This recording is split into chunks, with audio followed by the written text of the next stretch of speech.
même pas la force de me lever pour vous accueillir et vous saluer, Grégoire. Bon, on va parler foot quand même un peu. On va parler de foot avec ces diables de l'enfer au paradis, des Belges miraculés face aux Japonais qui ont été combatifs.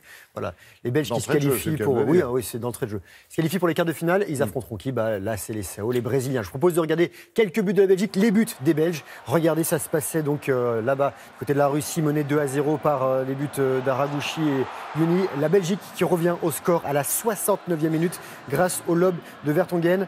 Il reste un gros quart d'heure dans le temps réglementaire. Fellaini égalise de la tête. On se dirige vers les prolongations. On est à 2 partout, mais Chadli délivre la Belgique dans les arrêts de jeu.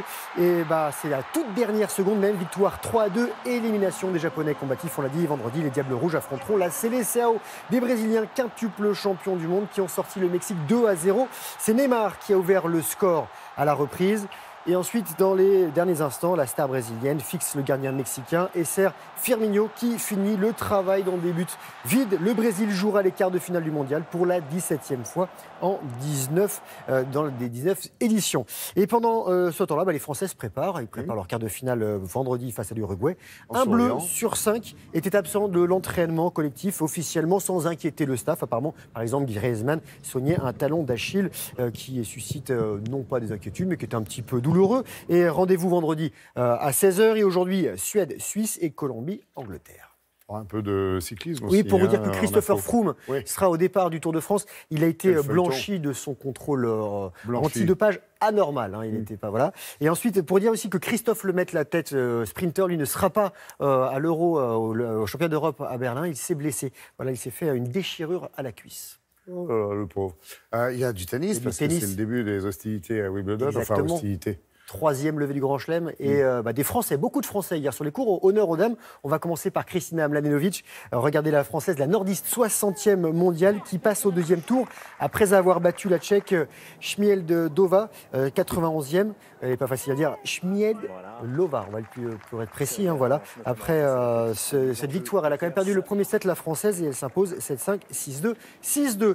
Ça passe pour Gaël Monfils qui lui a sorti Richard Gasquet. C'était la 17e confrontation entre les deux Français et Monfils s'impose pour la 10e fois. Le score 7-6, 7-5, 6-4 et il atteint les 16e de finale pour la 6e fois ici. Et Gasquet, lui, s'était hissé 2 fois donc dans le dernier quart. Et Lucas Pouille, numéro 1 français, 20e mondial, a eu besoin de 4 manches pour écarter l'Américain.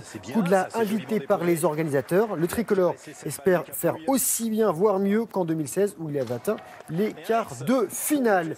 Je vous présente un jeune garçon qui s'appelle Grégoire Barrère. Il est 188e, issu des qualifications, et il n'a pas démérité face au grec Tsitsipas, 35e du classement.